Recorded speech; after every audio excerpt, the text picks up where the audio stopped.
camera. Boy, K-Star with the Lockdown Podcast. Yeah, buddy, I'm got on Big my Bro, way. Q-Digga. I'm on my way. Make sure y'all tune in. Episode about to go down, yo. You don't want to miss this. Yeah, right, I'm on my way. Here I come. Let's go.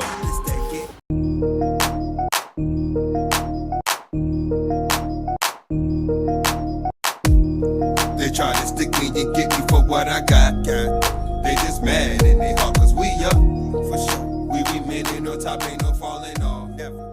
They just mad. Yo. Welcome to another episode of the Lockdown Podcast. Our special guest today, man, been through hell and back, y'all. He been through hell and back. Got into some things back then, know what I'm saying? We here to talk about it in the show. Know what I mean? True definition of a walking testimony. For real. Know what I mean? Indeed. The one and only, y'all. Legend in my eyes. Q-Digga. Welcome to the Lockdown Podcast. Hey, peace. Appreciate you having me. No doubt. How you feel, man? I feel lovely, man. You know what I mean? It's beautiful to be here. I'm thankful to be here. Thank you for having me. This your first interview, right? Yeah, word. This my since I've been home. Since I've been home. Yeah. You know, there's a lot that changed since you ever be Q-Digga. I already know. A lot done happened. A lot done transpired in my life. A lot of change done happened in my life. So I'm here to get into it and break it down with you, man. Like, Yes, sir. You and your family, y'all are like some of my oldest friends. So your family is like my family. You know what I mean? So always, man. You know, when you extended the invitation, I openly accepted it. Yes, sir. Let's go. Sir. You know, when I first started the show, like you was one of the first people on my mind. Yeah. You know what I'm saying? Yeah. And I was like, I had to get him for a live interview. This is like, hey, know what I'm saying? About to be it. Know what I'm saying, people? We had it. Yeah. Like, know what I'm saying? And me growing up, like looking up to you and my brothers, man, as a youngin'. Mm-hmm. Know what I'm saying? That's like y'all inspire me in a lot of ways, man. Mm-hmm. Like just with the music and like just maybe that's why like learning from y'all mistakes. Yeah. Know what I'm saying? Y'all make sure I didn't make the same mistakes. Make the same ones. Know what I'm saying? And I didn't. And I salute y'all for that. Know what I'm saying? You know, I think we were kids trying to be men. Yeah. You know, and we didn't know what we were doing and where we were going. Yeah. You know what I mean? But we was trying to make the best of it.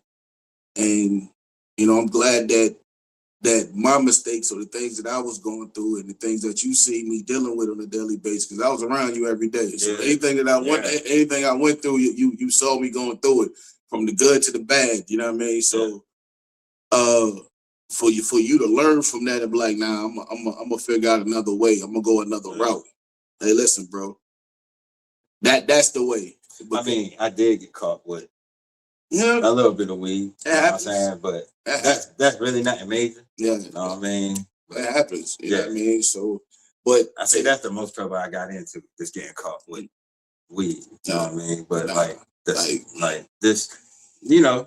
At one time, it was pretty bad there for a moment. You know what I mean? It was, and I did what I thought was the right things to do. Yeah. You know what I mean? And I'm glad that that's all you got caught up in. With. Some blood. For sure. Like, look at it now. You're like, for real. And within the next few years, if that's on your record, it's going to be wiped off. I know, it's wiped off. Then, hey, the grace of God. True indeed. The grace of God, man. I went to court. I remember I went to court and somehow the paperwork got mixed up. That was it. From there, they threw it out. Word. You know what I'm saying? So give me another chance. Word. But I ain't mess up like that no more. So, man, you know what I'm saying? Yeah, like this, you know, it just, you know, that comes with it anyway. Like I'm gonna experience something as a youngin'. You know what I mean? Especially, you know, in I guess in the environment, you know what I mean, the place where we grew up at. Yeah. We grew up in what they call Bad News, Virginia. Yeah. And you think about that in retrospect, it was destined for, you know, something to get caught up. Where you grew up at, where you running around at, you was, and I mean the things. It was something that was going to happen, and I mean, and let it have been that minor scuffle, that minor situation, and to keep you away from something major. You dig what I'm saying? Yeah. I don't recommend anyone trying to find their way into a situation where they go into confinement. Mhm. You know, I would say do everything you should do to stay on the right side of the law. Right there. You know what I mean? So you don't, you know what I mean, you don't have to worry about finding yourself in confinement, because me personally, I wouldn't recommend it. So, you know. For sure. So I see. So being from New York, Mhm. you're originally from New York. Yeah, true indeed. How was the transition coming from New York to growing up here as a kid? Like, I know you came here when you was real young. Yeah, I was young. Me and my brothers, we had this thing we used to say. The first time we came to Hampton, Virginia. My grandmother. Okay. My grandmother. This was the summer of 1990. I think I was 8 years old. Oh man, yeah. We came down for the summer to see my father and my grandmother. And my grandmother, where she lived at, that was like right around the corner from the Coliseum. But we were so used to New York that it was boring out here. We had a saying that it was so boring out here. You yell and an echo and come back and slap you in your face. Like, you know what I mean? Like, it was, but the transition, I would say at first, because I was young, I got a lot of fights. Man. We moved downtown Newport News. Man, listen, we lived 35th Street. Oof. And mind you, I am the brother of twins. So back then it was bad. Yeah, it was real bad. Yeah. Man. If y'all know about downtown Newport News. This is the early 90s downtown Newport. This is the beginning of the crack epidemic. This is like, and my father moved us down. He came up in the middle of the night one night. He said, "Hey, pack your stuff. We leaving." We were supposed to go to school the next day.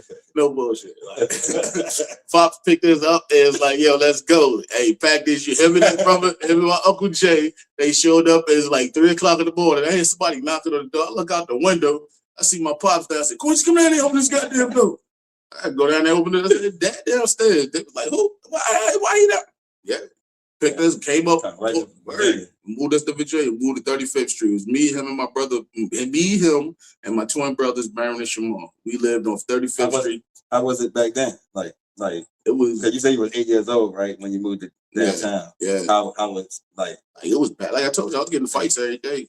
The kids jumped me when I first moved down there because I was different. I talked different. My clothes was different, and I mean, like they beat me up. Then they made songs and mocked me about it. And then I'm for real. Like when I was downtown for you though. That's why. But when I was a little kid, I was a good little kid. Like I was mischievous, but I was a good kid. Yeah. You know what I mean? Like that year we moved down there before Christmas. So that Christmas that year, I got the whole Ninja Turtles set. Man. I was a little kid that wanted to play. I wanted to, you know what I mean? You know, I was big, so everybody else, I was a fat kid, so everybody wanted to pick on me. Yeah. And I mean, and then I had twin brothers that everybody didn't like. You know what I mean? Everybody didn't like my brothers because my brothers they ain't mess with nobody. It was just, you know, they came down here, it was just them two, so they stuck with just them two. Yeah. And, you know, for the most part, a lot of people didn't like me because they didn't like them, but they didn't like them because they didn't know them. They never got a chance to chop it up with my brothers. They just didn't like them because how my brothers were fly niggas. Yeah. So in retrospect, and because brothers, right? They 5 years older than me, and because of them, they fly. I'm gonna be fly. You know what I mean? I ain't gonna be no. So everybody had a, you know, they had an issue with that, but you know. For sure. Man, being that your mom passed, your mother passed, How did that mess you up mentally? You saw what that did to me. Yeah. Like you was in first class, you was in to the crash out. Yeah. I remember at one time. You know, this for the people. Yeah, true. No. I'm going into it. Okay. We about to go into that. Okay, let's go. I remember at one time I was drinking a fifth of Henny every day by myself. Like I do remember that. I was popping 5, 6 E-pills, 10 E-pills, eat a 10 pack of E-pills in a night like it was nothing. You know what I mean? It caused for me not to care for life. Yeah. You know what I mean? Like, and I would crash out. Like, and I don't know, like I wanted you to want the smoke so I could give you the smoke. Oh, yeah. You know what I mean? Not realizing what I was doing. Not realizing what I was putting out the atmosphere. You know what I mean? Like I showed like my family, those that around me, they knew Quincy or they knew Q, but and they knew that I loved them and I wouldn't do anything to hurt them. Yeah. Anybody else, I wanted you to step out of line so I could step on you. Yeah. And I wanted you to feel what I felt inside. I felt like when she died, I know I was younger then. No, this was like 02. Yeah. When she passed, I felt like a couple times. Yeah. I felt like my connection to the world was gone. You know what I mean? I was the same way, man. But it caused for me to crash out and spiral out of control. You know, at one point my older sister told me she didn't recognize me, and it was because she saw that devil in me. She saw that demon in me, and it was and she knew it was like, oh no, that wasn't you. Nah, that wasn't you. She knew it. Like and she had to do what she could do to jog me back, but she saw that demon come out. Yeah. And she knew, and she gave me my space. She pushed me away, and until I went to prison. You know what I mean? Until I went to prison, like she'll check on me, she'll holler at me, but she wouldn't rock with me. You know what I mean?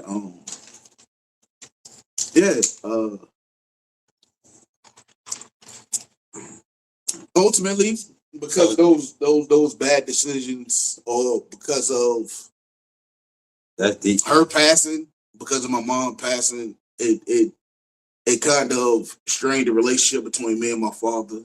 Okay. And that relationship was probably strained until I went to prison. Mm-hmm. You know what I mean? He got at me. He got it like 2 weeks before I went to prison. 2 weeks before I got locked up. I went to his house. Y'all still got a good relationship? No, he passed away. Oh, he passed away? Yeah, my father passed away. He passed. Hey, real shit. Hey, listen, Big Kev, a story all in itself. My father's a story all in itself. But he told me this. Right before I got locked up, I'm in the front yard. He said, Quincy, I'm leaving off because I think I went by to see my little sister. Oh, okay. And I'm dipping off. He was like, Quincy. I'm like, yeah. He said, look at me. Turn around, look at him. I'm like, what up, Pop? He said, don't let the people close that door on you. You can't get it open. Mm-hmm. Me, 21 years old, I took it and shucked it off like, all right, and dipped off. Oh, yeah. You know what I mean? Went off. Yeah. So dipped off, went off into my own thing. And 2 weeks later, I'm calling him. And his words, what he said to me, he was just like, didn't I tell you, man? I said, Pops, I know. I just need you to bring me some drawers down here. I just need some underwear. You know what I mean? Man. Excuse me. But all that, it was a tidal wave. Yeah. Because even after my mom passed, my mom passed away right there after my big brother Shamar get locked up. Mm-hmm. You know what I mean? That was my that was my role model. That was who I emulated, who I at that time I emulated to be like. You know what I mean? For sure. both my brothers for real. You know what I mean? It caused all of it caused a strain. It caused a strain in my family. You know what I mean? Within the family structure, because my mother was like, she was the glue that brought everybody together. Sir. You Yes, know what I mean? Yes, sir. It was a major effect though. It was a major effect. It not only I, but the whole family, you know, when the matriarch goes, the whole family feels it. I feel about You know my what I mean? grandma. My grandma, when she passed, she was the one that kept everybody Together, brought Yo, everybody. since she passed, we really didn't have a get together like how we was having. Like we don't see the like, you know what I'm saying? I don't see my family. Yeah, like, yeah. Besides my mom and all them, but that's, you know what I'm saying? Oh, indeed. That's crazy. Yeah. But we don't, you know what I'm saying? You mentioned you being in prison, reflecting back on that night Mm. when everything went down. That night was led and fueled by drugs. I was gonna ask you, that was gonna be, it was like a part 2 question. You already answered it, right? It was I was gonna ask you what. That was the bottom of the, actually that I ain't even gonna say that was the bottom of the spiral. That was the beginning of the spiral. At the beginning. And to me, that was like I might have been in the eye of the storm at that point in my life and didn't realize it. And I mean, but I was really, it was, oh man. It's crazy because I didn't even remember it. But I was younger at the time anyway. So when everything was going down. But I'm a true Pisces, man. I know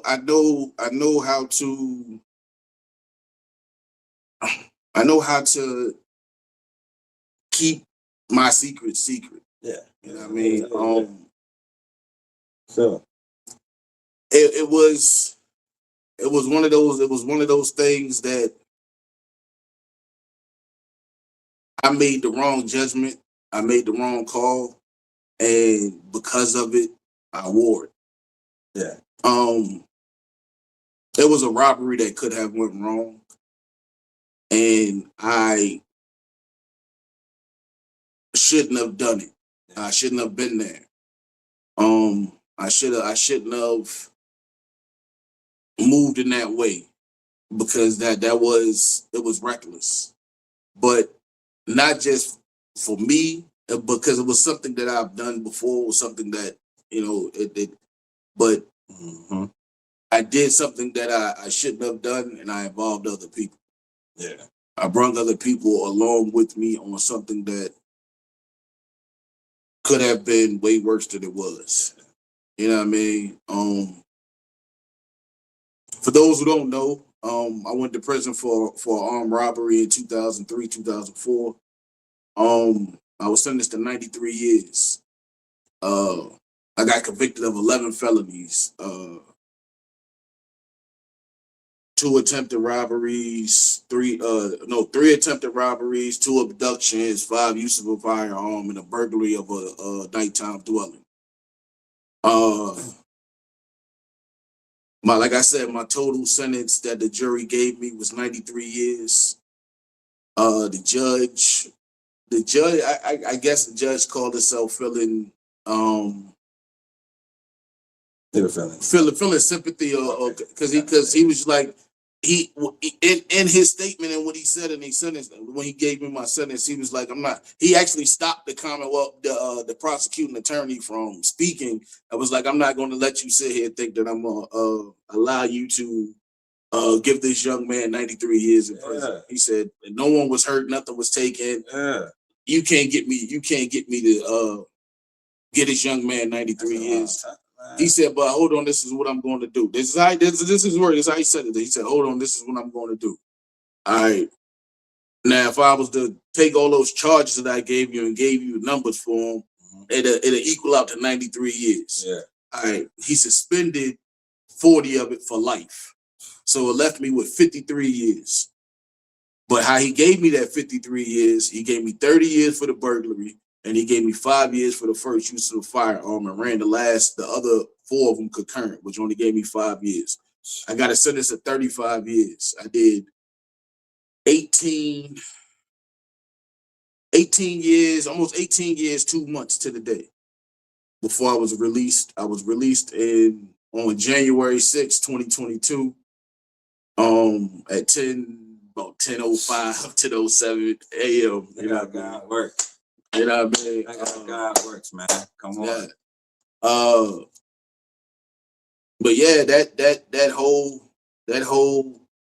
whole thing was a transition, man. It was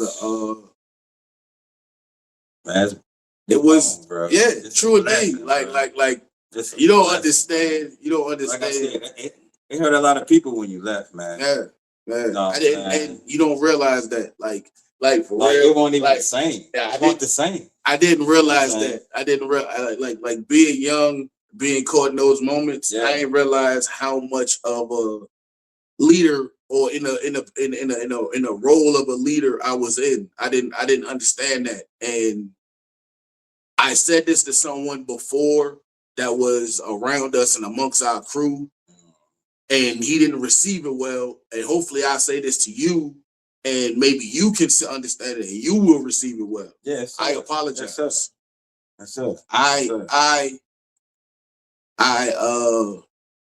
Yes, sir. I wholeheartely apologize. You know what I mean? Because the actions that I displayed could have led a lot of people down a totally different path, man. A lot of people, man. I didn't take on the role of leadership well, because had I took it on the role of leadership well, me and your brother would have been the I'm telling you. Like, best freestylers, bro. Like, he was one of the best like for real. Just listening to him growing up, man. It's inspiration, yo. Inspiration. Like him, my two brothers. Those are the main people, yo. And your brother, like your brother Chris used to stay on me. Chris used to be up, man. Won't you stop playing around, man? Won't you stop playing around? Let's get to this shit. And I didn't see that vision that he saw.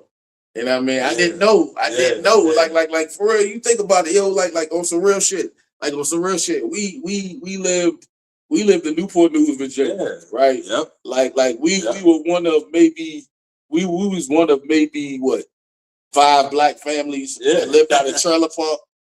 You know what I mean? And we went hard, like you know what I mean? So like and then you look at it like it was a lot of times like niggas try to act like they didn't want to respect us. And I'm like I was running behind y'all. I'm telling you, like I was running behind y'all. And it was crazy because it was like niggas like, oh man, y'all from out of trouble. What you mean? What you mean? Like they were down. What you saying? What you saying? What you saying? Like what you getting at? Like what's your point? You ain't saying nothing. What you mean? Yeah.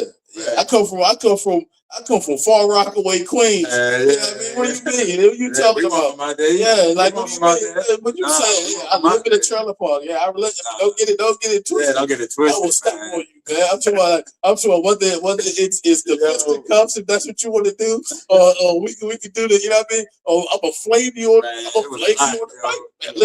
Listen. Hey, look. We be at parties. I'm trying to tell you, I do a freestyle and I'll smoke niggas. I'm trying to tell you, whatever you wanted to do, however you wanted to do it, like this. It was crazy, yo. You know what I mean? Like, but it was fun too, though. It was fun. It was fun. You know what I mean? Like without a question, it was it crazy? Was it some crazy times, some reckless moments? Oh yeah. But for the most part, every day we, you know what I mean, we was chilling, we was having fun. We was like it was like I remember no bullshit every night waiting on your brother Chris to get off work. Nigga, I'll be out there trapping all goddamn day. Nigga, I'm talking about I'm waiting on this nigga to come home with that motherfucking fried chicken box. Nigga, I'm about to what? I'm trying to listen, son. Like I remember them days, yo. Hey, look, we loved it. Yeah, we loved it. You know what I mean? Like I'm trying to tell you, man. I'm trying to tell you, man. $10 get you a motherfucking Dutch man and get you to the store, get you a Dutch man. Like what? That's back then. I wasn't even smoking. Nothing. I was a goody kid. Like yeah, man. Hey man, but while you was in there, what clicked that made you be like, man, I gotta change? I gotta change, man. It was like pretty much. I gotta get out of here, man, and do the right thing. It was a process because think about it. I think I hit my first prison yard. I was 22 years old. Okay. I went, and I'm talking about no. I went to by the time I was on receiving, I was 22. So I left receiving and I hit my first prison yard. I was on Sussex One State Prison. Okay. Not too far from here, Waverly, Virginia. Not too far from here. Okay. That ain't too far at all. But it's like an hour, like an 45 hour, minutes yeah. away from here. Going down 460. Mm-hmm. I landed there first. That was my first spot. Now, mind you, how was it? It was chill? What? Hold on. Chill. What? Hold on. Hold on. What? Hold on. I got stories to tell. Hold on. Yo, listen, man. Let me sit up. All right. Your first 2 weeks on this spot. Soon as you land on this spot, you go through the process. You go through processing. I take the picture. Yeah. And all that. All right. The captain of the spot, he walk up in there. Everybody shackled, everybody in there in some form of undressed and dress, switching clothes out. And come in and say, yo, I'm gonna tell you like this. I ain't telling you to get a knife, but I'm telling you, you better not get caught without that knife. Oh man. All right, cool. But they put you in the hole your first soon as you get there because they got to classify. Oh, yeah. Okay. Yeah. All right. This is a level 5 institution. Ooh. This is 23 and 1. This is the big dogs. You know what I mean? So you got to get classified. They just can't drop you off in the cell with anybody. You got certain charges. You got certain things going on. You know what I mean? You're right. So after you get classified, they moved me upstairs. I moved upstairs. I was in 4D. It's like 05 sometime. Okay. I had just turned 23. So it's like 04. No, I was like 22, 23. It's like 04, 05 sometime. Okay. They moved me upstairs. So you in the cell all day. You got a TV. You can buy a TV, buy a TV. You can buy a Walkman. If you got the money to buy a CD player, you can buy a CD player. A little cheaper back then. Yeah. Shit, a CD player back then. It was like $56. Oh yeah, that's more money now. I know they want more. No. It depends on what CD player you get. All right, if you ain't got the GPX CD player, the cheap CD player was like $50. But if you got the Sony was like $80. Oh, and we talking about $80 prison dollars. This ain't. You got to understand, like, not everybody when you first land in prison is you balling. I know you hear stories, you see niggas with cell phones and all this other shit. Yeah, for some people, you know what I mean. If you got that bag out there, somebody was holding on to your bag and was taking care of you. Bag. People be on Facebook, all that. I know. You on Facebook, right? Yeah, but that was somebody on Facebook out here. I didn't. I never had no cell phone when I was. Listen. I'm still scared of my cell phone now. So you know what I mean? You ain't gonna catch me in my. How many videos you see me post? How many times you see me like this? I'm still trying to learn this shit. I'm trying to figure out. I'm still trying to figure out what my social media presence is going to be. You know what I mean? Because I'm scared of cameras. I'm not scared of camemes. I don't like cameras. When I was younger. No. But what it was. When I had my aunt Claire, which is my mother's I don't think it's her oldest sister, but it's one of her older sisters. Okay.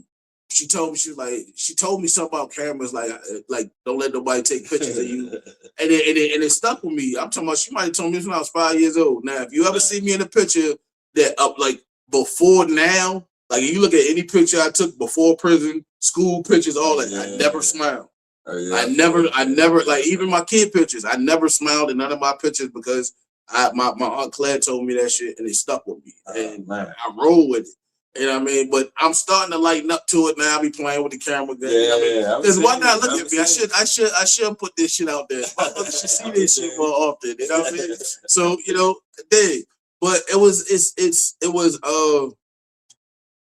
it's one of those things you gotta work your way into. You know what I mean? Yeah. Especially back then, like 04, 05.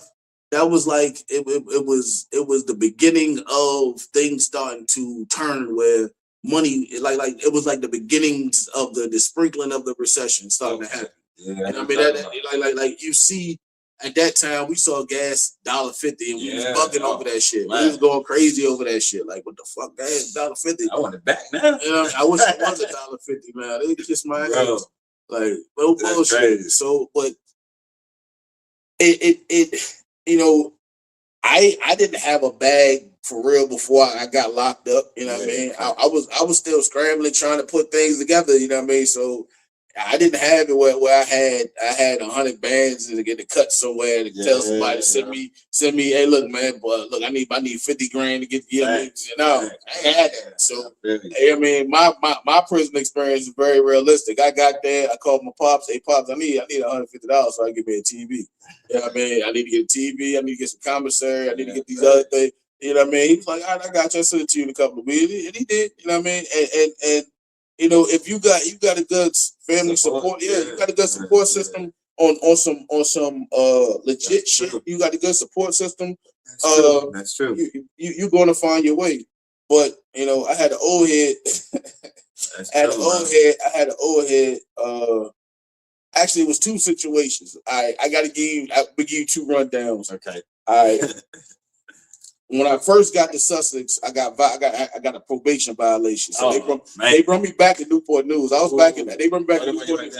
Yeah. I've been back to Newport News twice. They brought me back to Newport News twice.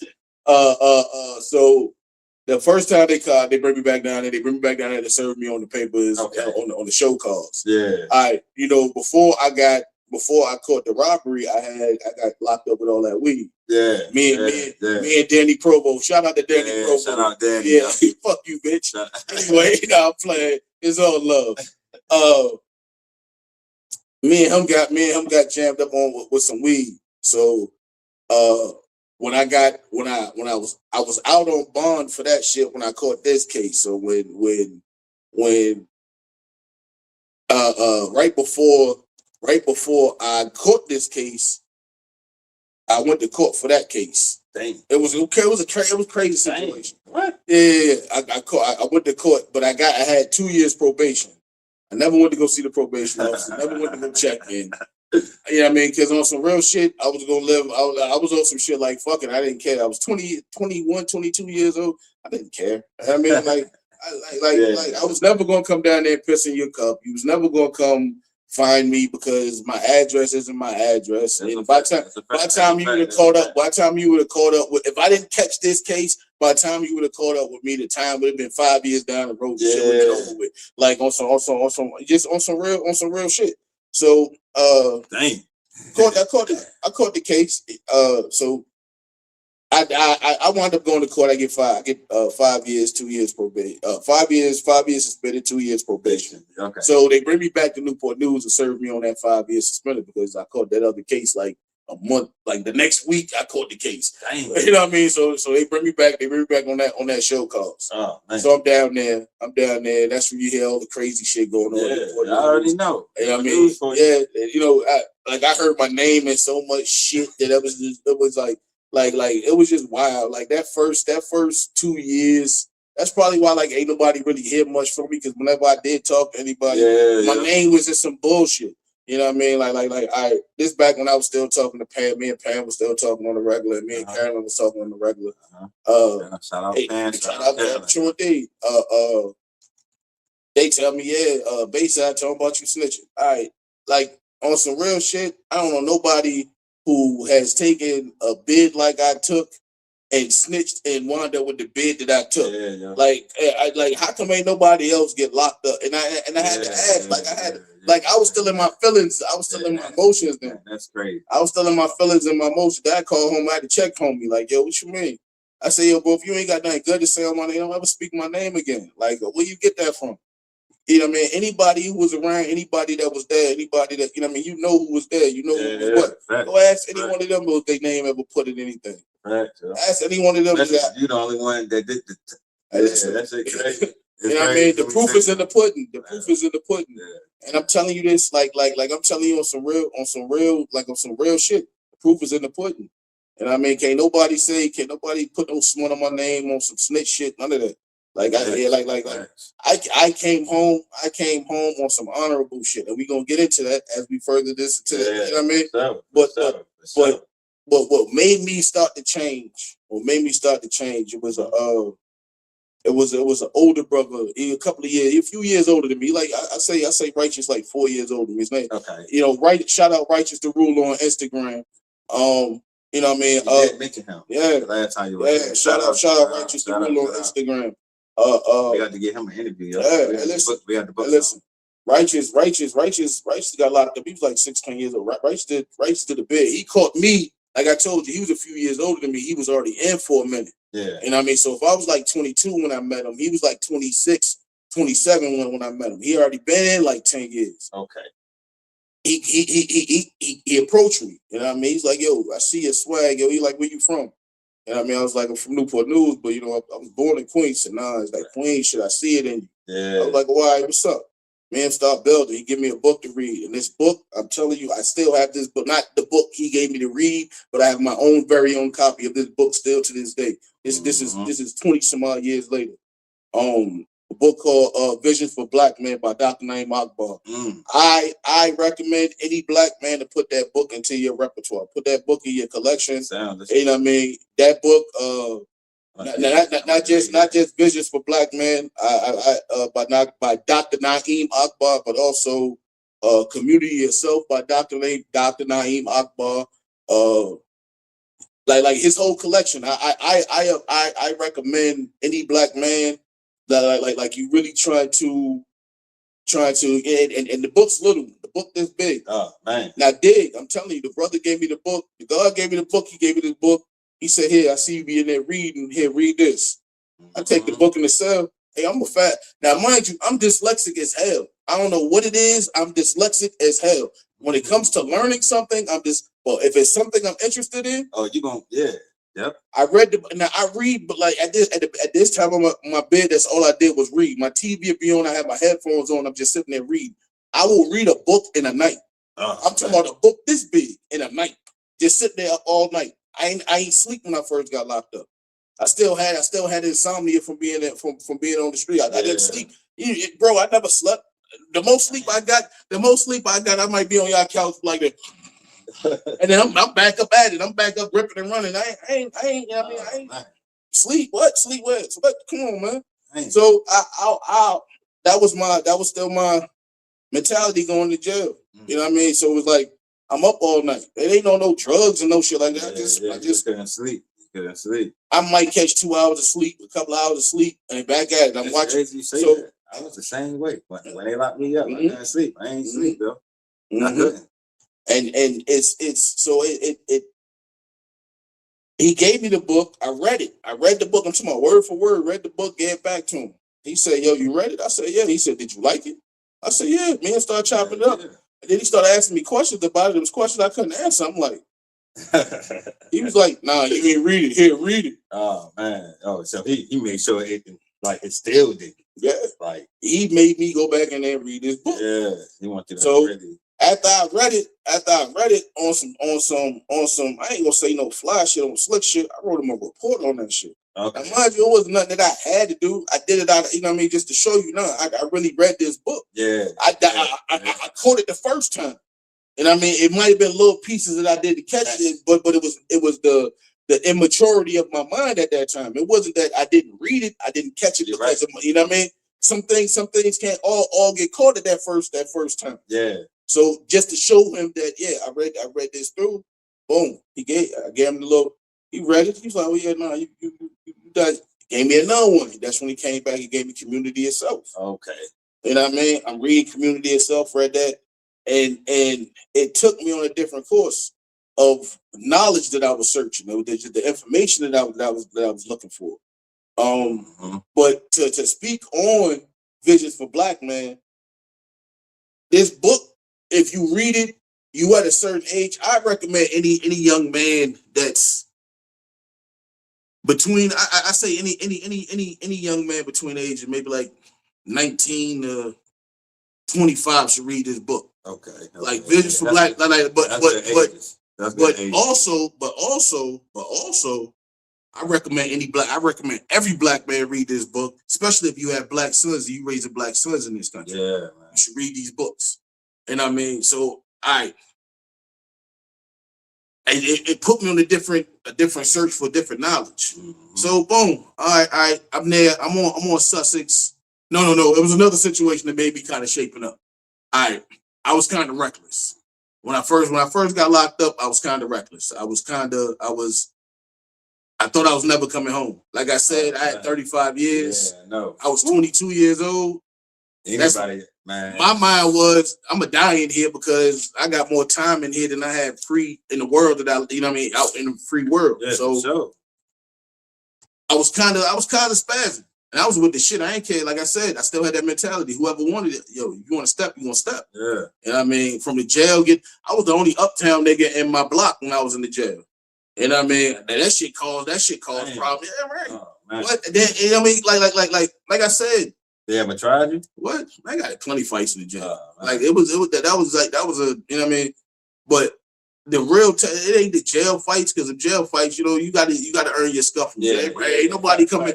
You gotta get at least one or two of those. It's once you hit them yards. Mm-hmm. You know what I mean? You got to and it's about your presence when you hit them yards. You can't be no sucker. You can't be no follower. You can't be no. And I know it sounds crazy because you got to be individual. You got to be word. Yeah. I can't have by myself. Now my man, when individuals I build bonds with, build relationships with, that's something different. Facts. But off the rip.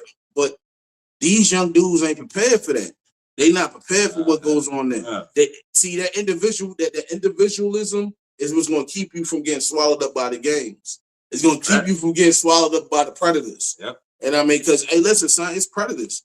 I'm trying to tell you, and this is the flip. This is that other story that came with it. Mm-hmm. All right, my first celly I had up there, me and bro ain't get along. I see him now. He on Facebook. I see him on we communicate. Yeah, we good on Facebook because it's grown man shit. Yep. But back then, I don't know what it was that I'm me. I stay off to myself. I really don't care about what you got. Anybody else got going on. I only care about what I got going on. And I mean, and I guess he felt that I was a little too out doing my thing. I don't know what it was, but I went to court for that probation violation. Okay. All right. So when I go to court for that probation violation, I come back, all my mat gone, everything gone. I'm like, oh, my stuff go. Dang. So I'm hitting the button trying to get the CO to explain to me what's going on, yada yada yada, woo. I'm like, man, I don't know what the fuck going on, man. So they tell me, yo, we gonna get your stuff in a minute. You about to move cells. Don't worry about it, delay. We got you. What? I'm like, what? Did you ever get it back? Yeah. Oh, no, I got over. They moved me into another cell. But they moved me from the cell with this nigga to his homeboy. Oh. You know what I mean? His homeboy be out there, you know what I mean? His homeboy booty, his homeboy was into them people. Oh, man. You know what I mean? So I'm like, all right. They moved me. At first, I didn't want to move in that joint. I'm at the door. I'm at the door and this shit like this. I'm like, man, I'm not moving in here, man. I'm not moving in here. Y'all got to tell me something. I ain't asked to be moved. I was fine. Well, I'm snapping. I'm going off. Oh, man. Dude just over there sitting there reading his book. He's just chilling, minding his business. People finally called me to go get my stuff. I come back, my stuff. I was like, yo, bro, I ain't going to be in here long. He said, you can be in here long. We don't have to be in long. It made me no difference. Yeah. I'm like, all right, well, whatever, nigga. He said, sit down. Let me talk to you for a minute, Q. So I sit down, I'm like, what's up? He said, look, man. He said, I don't know what happened and why they moved you in here, right? So be real with you. He said, but I think I know why. He said, but it's up to you to do what you want to do with it. I said, what you mean? He said, bro had you moved. Oh, man. I'm like, all right. I already know what I'm about to do. I'm about to step out there, I'm about to step out this joint. You know what I mean? But dude, OG gave me some game. He gave me some real game. Yeah. OG sat me down. He said, I've been watching you since you've been here. He said, everybody see you. He said, ain't nobody gonna play with you because how you move. You don't fuck with nobody, but you ain't gonna let nobody fuck with you. You know what I mean? Yeah. He was like, yo, come on, COs. I spaz on COs. I don't give a fuck. All that shit. I don't give a fuck. Like, what? Nigga, I'll fight you just like I don't give a fuck about that 5 years. Nigga, I got 35 years. Some people just gave me my whole life in here. I ain't never going home. You know what I mean? Yeah. OG That's said, crazy. OG That's said, crazy. OG That's said, crazy. OG said to me just like this. He said, man, you can take that little 35 years you got to turn it into something serious. Just stop playing with these people around here, man. He said, man, he said, man, do your little time and go home. Yeah. Look at this nigga, I'm like, yo, I'm 20 years old. The fuck you mean, little time? What about to do the rest of my life? You were thinking, Like, yeah. He was trying to tell you, like, Yeah. Now, mind you, I've always in the back of my mind been very optimistic about, oh, no, I'm gonna beat this on the appeal. yeah. You know what I mean? Because you don't tell nobody that while you're in jail, because everybody, you don't want nobody to dispute they bad juju on your shit. You're right. But I still got to stay on guard. I got to keep the guard. I got to keep that thing on me. And I mean, I gotta, you know. Facts, bro. So I'm talking about my first day out the hole. I ain't even tell you this shit. My first day out the hole, I seen a nigga get stabbed with a toilet brush. Oh, what? dang. Nigga chasing him around the back stairwell. Just stop trying to hit that. And we got, listen, we got listen, man, I'm talking about the plastic toilet brush. Dude got the head off that joint, sawed it down, melted it, sawed it down. And I'm talking about he chasing around the back stairwell, just hitting him with that joint. I'm like, yo, man. Listen, I'm just stuck. I'm stuck. I'm watching this shit. And then I hear the gun go off. Boom!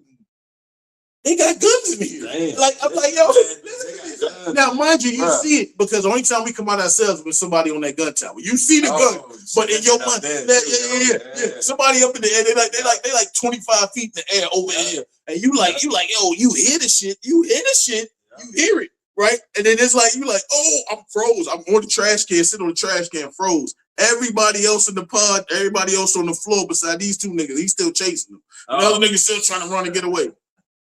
Everybody else in the pod on the floor, everybody yelling at me, big man, get on the floor, get on the ground. What'd you do? They live rounds, man. Nigga, I'm stuck. I'm PTSD. What the fuck you mean, nigga? All right, I finally get down. I finally get down. Motherfucking goon squad come in, rush this nigga, body slam this nigga, drag this nigga all out on his face and shit. No bullshit. Nobody. You think I'm playing no bullshit? Take that nigga out. Too. Gurney come in to get the odd nigga to rail him out. Hey, listen, man. When I was on Sussex 1, damn, bro. Listen, son, I used to sit in the cell and just smoke cigarettes and watch the helicopter land. I'm talking about, I be in there listening to music. I'm talking about, I had the Walkman then. I be in there listening to Beanie Siegel, the beat coming. I had that joint on cassette tape. I had that beat coming on. Listen, I be sitting there listening to that joint, I didn't know where you see the helicopter land. And depending on what side of the tree line it land on, and telling you what prison is coming to. Sussex 1 and Sussex 2. I ain't playing with you, man. Man, what? You look out the window, you see the motherfucker. This ain't no funny shit. This me telling you some real shit. I might be adding the satire to it, but this is where, man, you see the motherfucking nurses running down the goddamn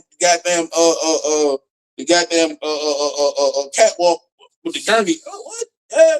The motherfucker on that joint, they trying to save that nigga. Hey, listen, man, that shit real. That shit woke my eyes up. And then, like I said, then I'm going in the cell with Tony. When I went in the cell with Tony, he kept it real with the G. He kept it real. He was like, look, yeah, I'm into that shit, but I'm only into motherfuckers that want it. I ain't into taking it. Oh, hell no, bro, yeah. So it let me like, all right, cool. I ain't gonna beef with bro. I ain't going back down there on no shit. Facts. You know what I mean? I'm gonna figure this out. Good there. Yeah. Like, dude told me what was up. Like, he was like, yo, because he already knew. Hey, listen, man, we gonna die in here. Yeah. We're gonna die in here. I know, man. You know what I mean? Listen. This. You know, you remember? I just thinking about we just fresh off the street. Like I was big, but this is me in the jail for 10 months working out. This is me going to receiving. First time trying to press weights. I got 100 pounds on my chest, about to kill. I'm talking about literally to the point where I'm out there repping big. What? We gonna fight in here. We gonna die in here. He understood that shit. You know what I mean? Man, when you got that, when they told you that you was going home, ooh, that feeling. All right. How was that feeling, bro? In order for me to give you that feeling, I got to give you the process that led up to it. Yes, sir. You know what I mean? In 2016, I filed for a conditional pardon. Okay. Like, if you want to go back, we'll go back. Not really going to prison. I want to come here. You know what I mean? I filed for that conditional pardon in 2016. I always felt like the amount of time I received for the crime I received, for the crime that I committed or that I was accused of, didn't match. Yeah. And I mean, I got time for a body. I got a body time. Like I killed somebody. Yeah. You know what I mean? So I reached me and my bro, it was a report written from a college student from William and Mary. Shout out to Caleb R. Stone. I never got the chance to ever thank you. Shout out. Hey, listen, man, your report lit a fire in me to make me realize that I knew I was right, and it was time for me to really put that ball into motion. I filed for a conditional pardon. At that time, Governor McCullough was in office. I filed my pardon. By this time, we had got a lawyer. Shout out to DC. We got the lawyer. We got John Coggeshall. Rest in peace, John Coggeshall. And I never got to thank you personally face to face, but anytime I can, I do give you a shout out and I do say thank you because you took on my case and you helped me open that door. So I like I said, we filed for the conditional pardon. But at that time, I had already transitioned. I was no longer Q. I had not been Q for a long time.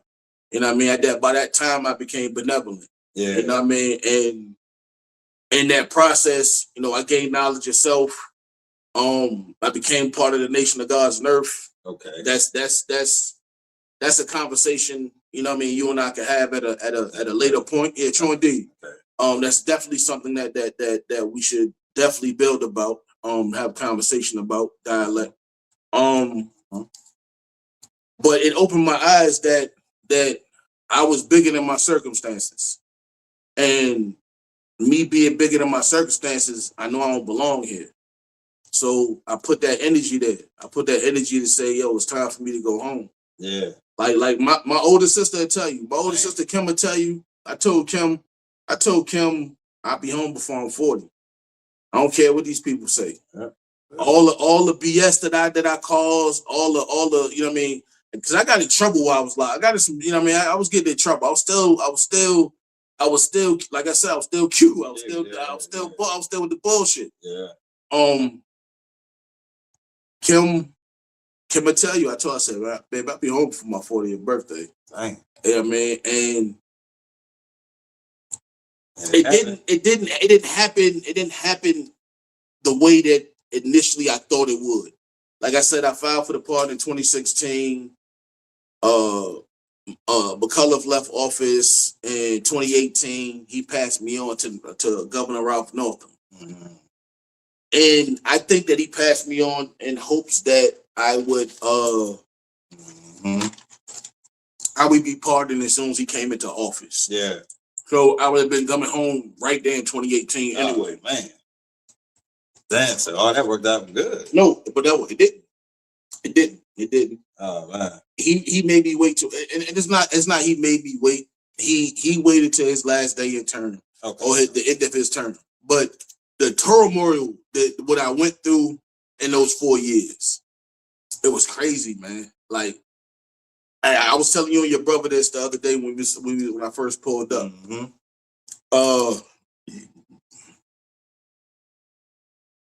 If the devil had his plan, if the devil plan worked out, I wouldn't have made it out of 2018. Dang. I wouldn't have made, and I got so. So you feel like no. I was somebody in prison, and I was like I built myself into being this somebody in prison. You know what I mean? I was a man of integrity. I was a man of honor. You know what I mean? I stood for something. Yes, you know what I mean? Yes, I was around brothers. I was around brothers that was really making change, not within ourselves, but others that was around us and putting in work. Like no bullshit. Yeah. So yeah. So I made a name for myself. I did things that showed that I didn't belong there. Yes, sir. Yes, sir. So my brother saw it. I went dark.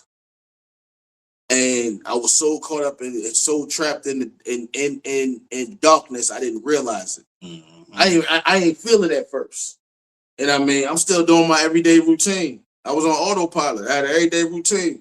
We get up, we go to breakfast. Soon as breakfast over, we go outside, we work out at the breakfast. So you ain't never do no extra programs? No, we ran the program. We were the program. So y'all okay. Did you understand? We listen. The collective of brothers that I'm talking about, shout out to Allah King Wise. Allah King Wise wrote the whole reentry program.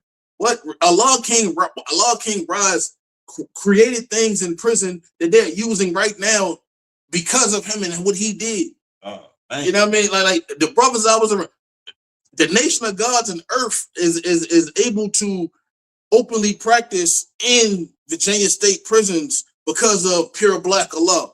You know what I mean? Like I worked out and moved around with Travis May. Travis May, shout out to Travis. Travis May, this man, like these names that I'm giving you, these righteous, these are brothers who we was about changing in prison. You know what I mean? I was led and I was taught by brothers like Paul Taylor. I was led and taught by brothers like fathers, I can't. I just seen the God the other day. I just seen him the other day. I can't. My just went blank. I was led by these brothers, shown by these brothers. This is how we gonna change this shit. These brothers showed us the way. How you gonna walk your way up out of prison? These brothers who had life sentences, who are out here amongst us that are making changes in this community. You dig what I'm saying? This like I was a giant amongst giants in this system. You dig, and it was like we was making change. The programs, we won the programs, we ran the programs, we were facilitating the programs. Like when I tell you I was about change, I was serious about that change. I was like I wore my name benevolent with honor. Who I am, I wear with honor. You dig? Like you're a free man. You know what I mean? No joke. So I went through the whole process. Like I said, in 2018 got real bad on me. 2018 got real bad. I almost took my own life. But I found something better to hold on to. I found more. I'm not gonna die in prison. I'm gonna live as a free man. I fought. I kept fighting. I kept going hard. Kept doing the things I needed to do. During this time, I got into a program. It was a program Victim Impact. It was the first program to make me look at my crime from a different perspective. Okay. And I was able to utilize that for myself, where I didn't look at my crime but the way I looked at it. I looked at the victims and it gave me a different perspective. So, and it's all this in this process. So they were trying to bring me into that to co-facilitate that. Yeah. But then they said, "No, we ain't doing no more MA co-facilitators." Oh man, listen, man. When I tell you, we were running the programs. We were creating the program. We put the programs in them. We were showing them how these programs work. That's out, man. You know what I mean? Like we were showing them this. That's so. Fast forward, COVID. You know, COVID. Everything was boring during COVID. Yeah. You know, I did before COVID hit. We was in college classes. Yeah. But no, prison was different. It's just we didn't get to go nowhere. We were stuck inside all day. You be inside. So basically, I was on the phone all day. Oh, okay. I be inside on the phone all day. I'm in there reading all night. Still ain't sleeping. You know what I mean? You know, go out there, work out. Like I had a routine. I did the same. My routine ain't changed. I had a routine that, you know what I mean? That's how you do it. Yeah. So fast forward, we coming into 2021. All right, but my birthday. You know my birthday. My born day, March 14th. Yes, sir. They packed me up on March 12th. They packed my stuff up on March 12th. So they packed me up that Friday, my birthday that Sunday. Oh man. I'm getting transferred Monday. I'm not supposed to be getting transferred. I'm in college classes. Oh man. I'm doing the virtual college classes. Like, no joke. I'm being serious with you. Listen, I'm in the virtual college classes. You was not playing, bro. They told me I got to pack up. I've been in a single cell the whole time I've been on this compound. Now, mind you, I've been on Augusta since 07. This is 21. So I've been on Augusta for 14 straight years. Oh, so for 14 straight years, I had a single cell, pretty much.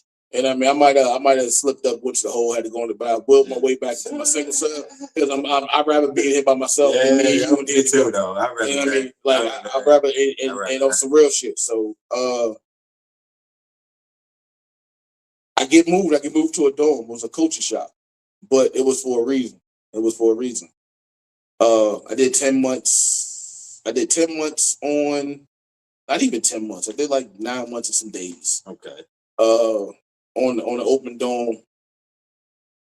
January 4th, 2022, I got called into the unit manager's office, and she slipped me a piece of paper to sign. And when I read that piece of paper said, "Hey man, you about to go home." Oh, that's all of it. Like, what was that feeling? What was that feeling, bro? All right. Break it down. How was it like for the people? Mind you, I read that whole piece of paper before she turned it around and gave it to me. So you already knew. It had my name on it. If you didn't want me to read it, you should never put my name on it. Now, mind you, like I told y'all, I want y'all to go back and I want y'all to take that shit. I want y'all to take an account of what I'm saying to you. I want you to take an account and listen to what I'm saying to you. I'm dyslexic as hell.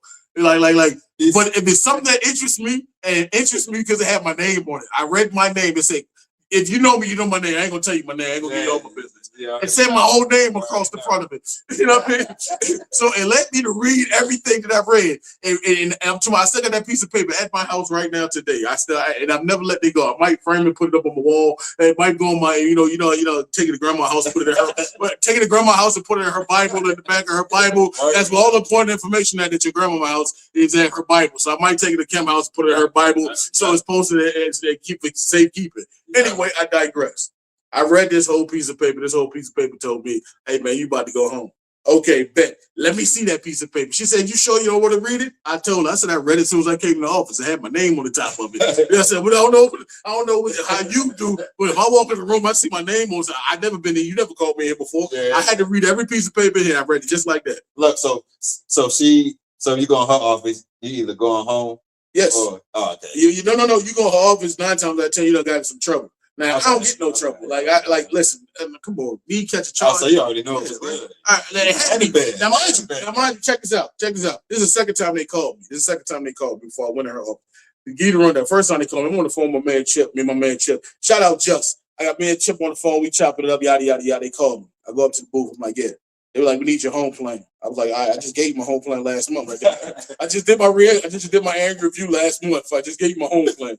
She said, "Nah, just hurry up, write it down. You just write it down and hurry give it to me." All right, goddamn, give me a pen. Write it down. Boom. Go back, get on the phone. Still on the phone. They call me again. Now I'm like, yo, they're like, the unit manager wants you. I'm like, all right. So I go out there and go speak to the unit manager. Some nigga in the way. Everybody, because she was cute. Everybody was trying to be in her face. I'm not. I'm trying to stay away from y'all because you get in trouble that way. Listen, I did all my fraternizing with COs when I was up a guy. And don't ask me how, because all the bitches look like milk bags. Anyway, I digress. She called me in the office, signed that paper, read that paper, signed that paper. Get back on the phone with Chip. I said, "Yo, Chip, I just signed my part." He said, "Get the fuck out." I say, "Word." I got to call you back. Hang up on Chip. I call my little sister. I said, "Yeah." I said, "Baby, you sitting down?" She said, "Yeah, what?" I said, "You ain't gonna believe this shit." She said, "What?" I said, "I just signed my part."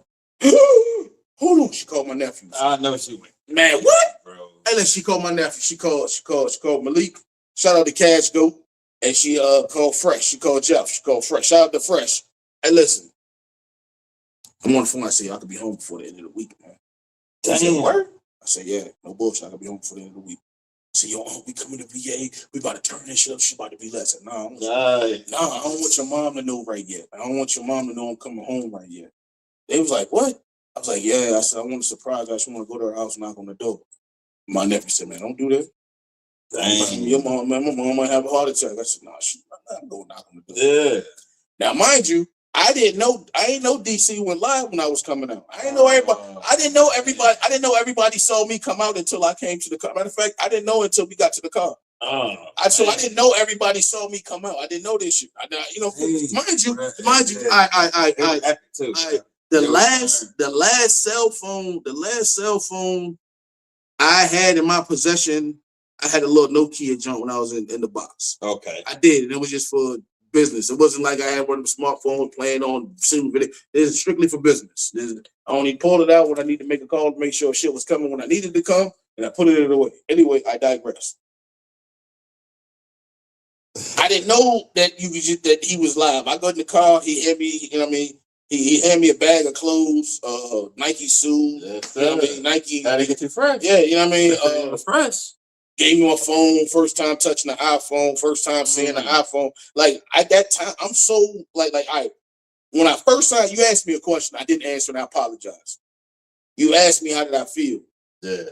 In that moment, I was super elated. Like this is what I've been fighting for. Yeah. I'm going home.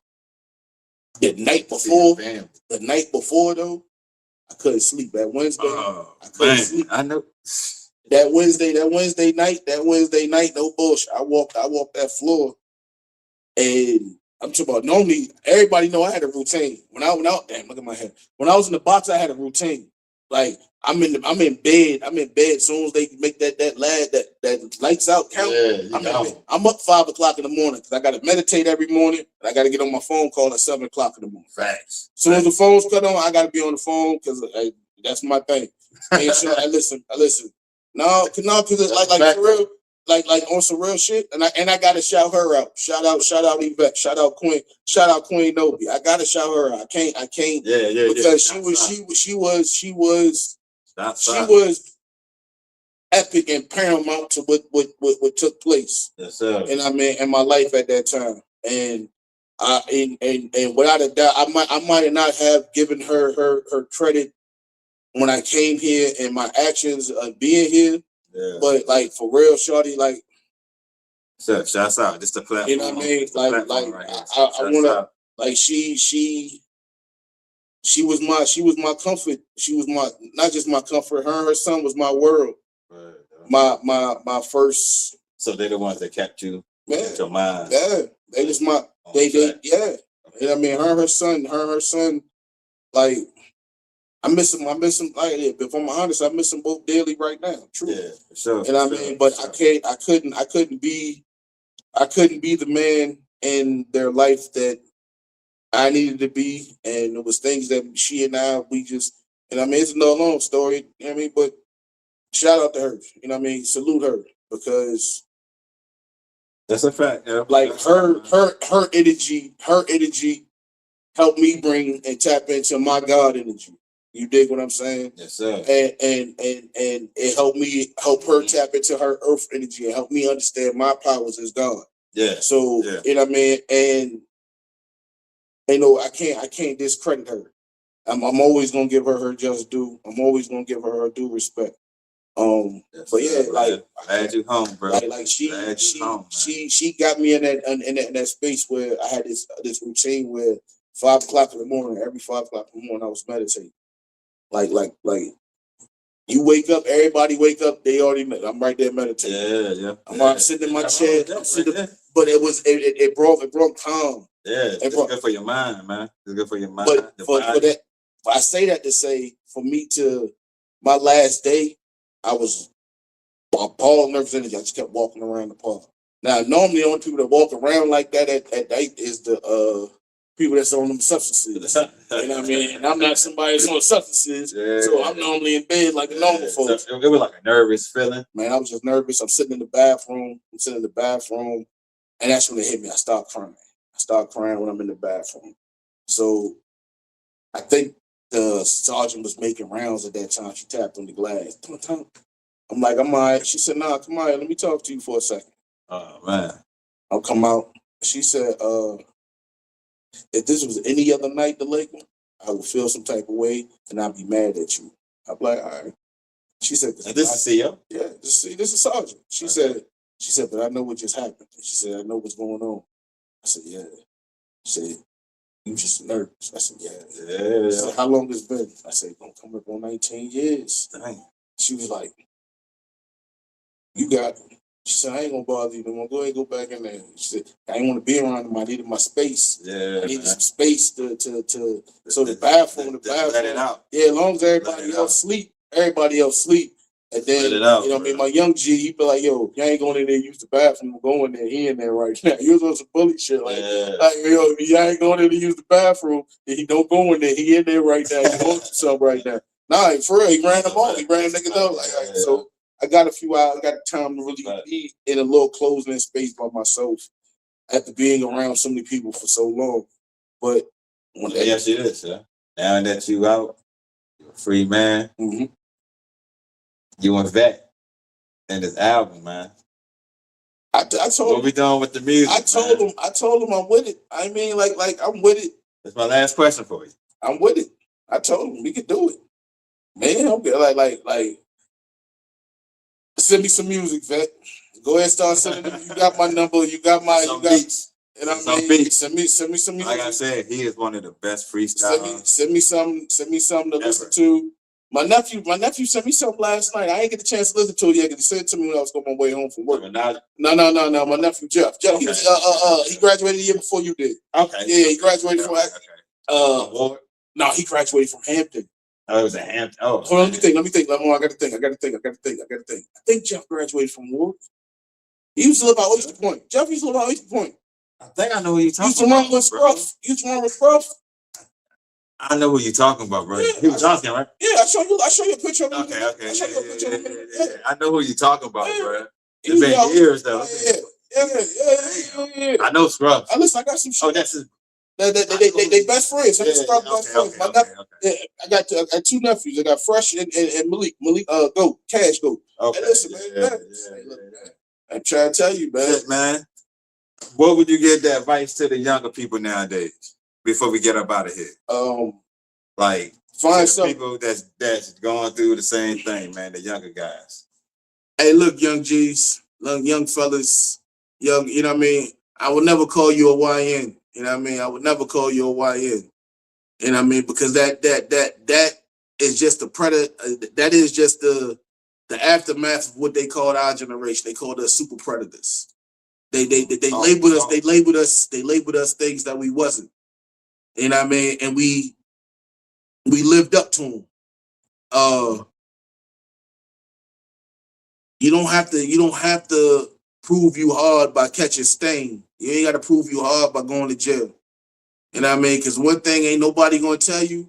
After 10 years of confinement, being incarcerated, you start to find comfort in that place. You start to seek comfort in it. You start to find the joys of life in there.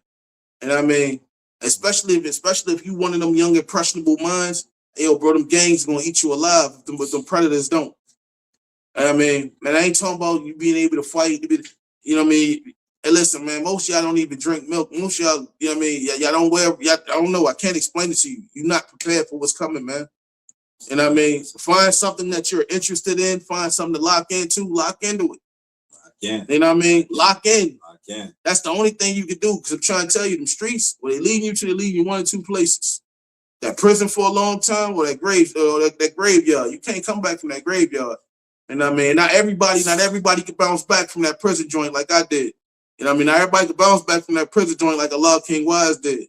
Not everybody can bounce back from that prison bed like Righteous the Ruler did, or like Shabazz, or like Hassan Shabazz did. And I mean, not everybody can bounce back from it. Because guess what? I got brothers who come home and kill themselves.